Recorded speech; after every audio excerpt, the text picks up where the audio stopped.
Hey guys, how's it going? Welcome back to the channel. Today's video is completely molded around the garage update.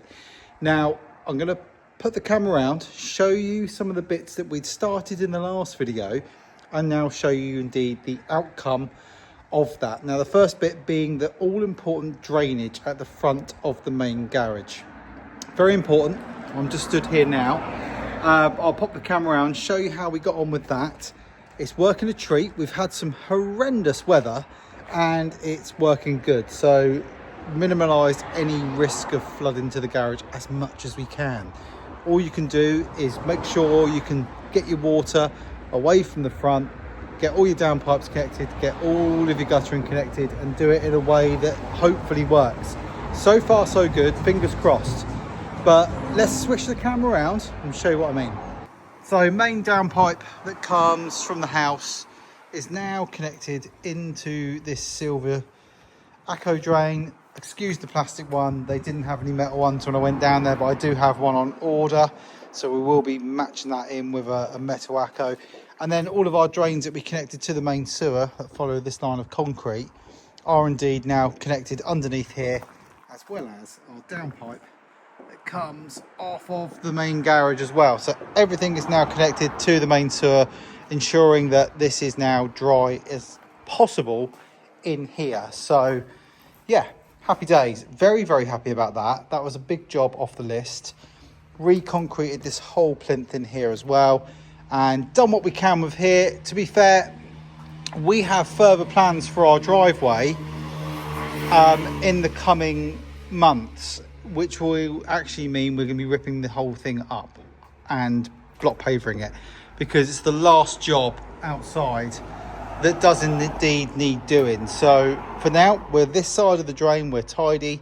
This side is kind of a temporary but working repair of the old concrete that ran down here. So yeah, happy days, happy with that bit, all working well. But let's take you inside and get this door down, so we don't have to listen to this bloody traffic while I'm trying to talk to you guys.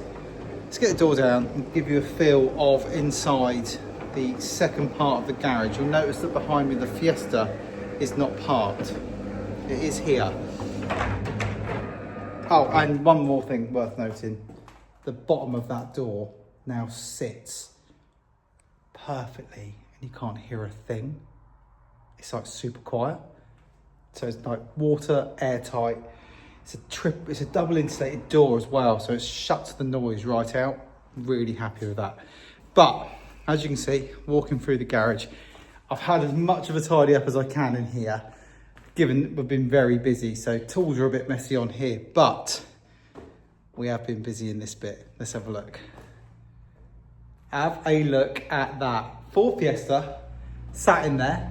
Incomplete floor at this moment in time. I'll talk to you about that in a second, but very chuffed indeed with the outcome. So let's get the camera switched around and have a proper look round. So there we have it, folks. The plan is almost nailed. I've got my cool wall, or part of it, from JW here now. Some of the cars, past and present, a couple of my favourite posters. Got those on the wall since I had finished the black decorating a couple of nights ago. Very happy with that. But just have a look at that in there. The Fiesta sits lovely. There's loads of room around it as well, which was the whole idea.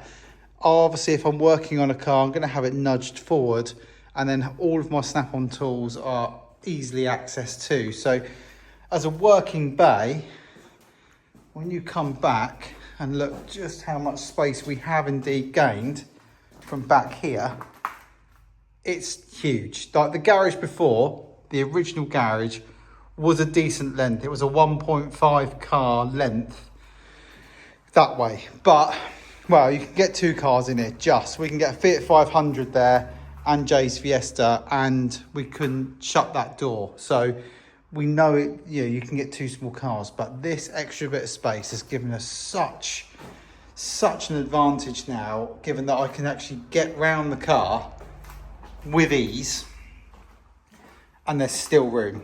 So it's a mega size, especially when you stand back here and look forward.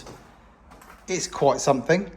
I'm so chuffed with it. So yeah, the flooring. Let's get onto the flooring. So I had some spares left over from JW, and indeed some spares left over from the first build here, and laid what I had left. So we had like a display stand of it in JW, which probably took up a third of that in the cool room where all the posters and model cars are.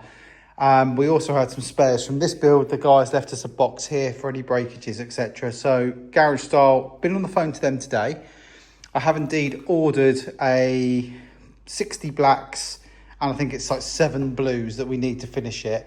And I've also got lots of offcuts from the other builds that are going to actually perfectly suit these edges, which is great news. They're over in a box over there in the corner. So I've got a whole box full of offcuts that are going to completely finish the perimeter. But listen, this is just 3 days on since the last update. And yeah, I'm very, very happy with it indeed. Listen, my filling and my painting isn't the best, but I'm not bothered. It's a garage. It's not, I wasn't looking for perfection. If I was, I would have paid contractors to come in. But for what I've managed to gain as a warm, insulated room on the back of the already existing garage, yeah, I don't know. I'm just so chuffed with it.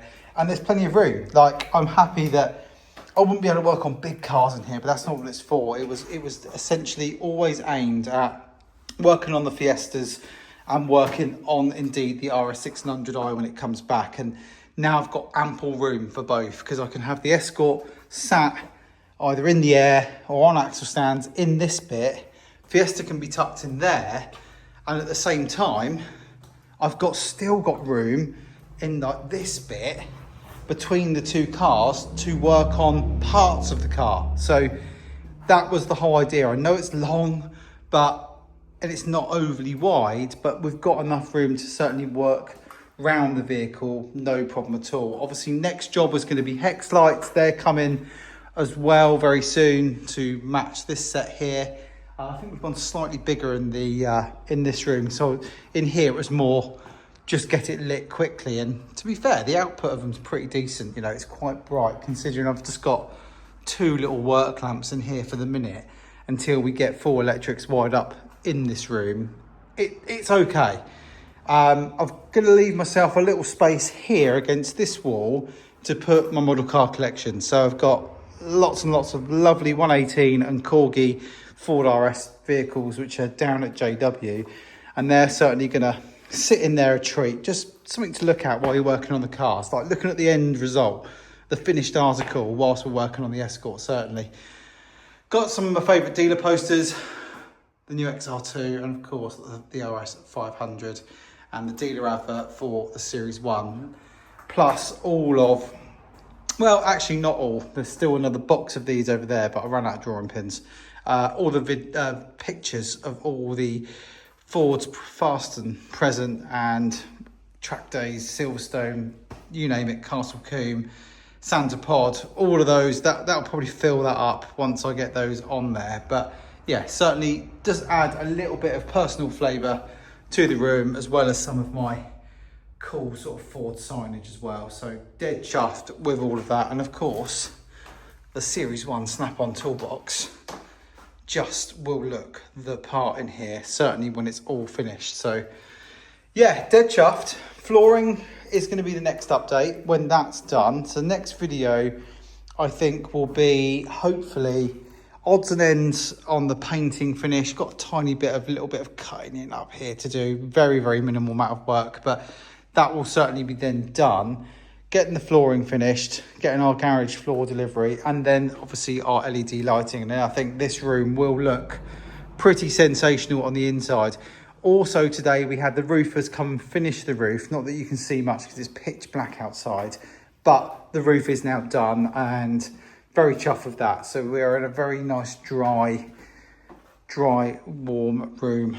A few offcuts of the felt from today, but the roofers are going to come and pick up tomorrow. But yeah, overall, very happy. Now, all the building materials that were literally sat here a couple of days ago, I popped outside because the next big job is to build the steps. Now, I've got steps here, and I'm going to be continuing that row of steps across the whole back of this part of the building. So we've got just over a ton of sand, we've got some ballast, we've got some cement, and we've got some concrete blocks. So next up is this Sunday, BJ Developments, Ben and I are going to be prepping this ground and indeed getting it ready for making concrete bases for steps. So that is essentially the next job, because I can't leave that eyesore out there. She will kill me. And at the same time, I can't stand looking at it either. And I wanted to get on with one job, so I moved it all outside. And plus, I didn't want to be knocking concrete up in here either. So that's why that's all been moved outside, ready for phase 2 of the steps. And then also this Sunday, I will need to get back up on the top and get my guttering on, because the roof's only just been finished. As you can just about see there, felt's now on, and it looks, I'm just so happy with it. The outside of the building matches the outside of this building really, really well. So lose these, they'll be gone. Blend the steps in, certainly right the way through over to there, and it will just look clean and tidy out here.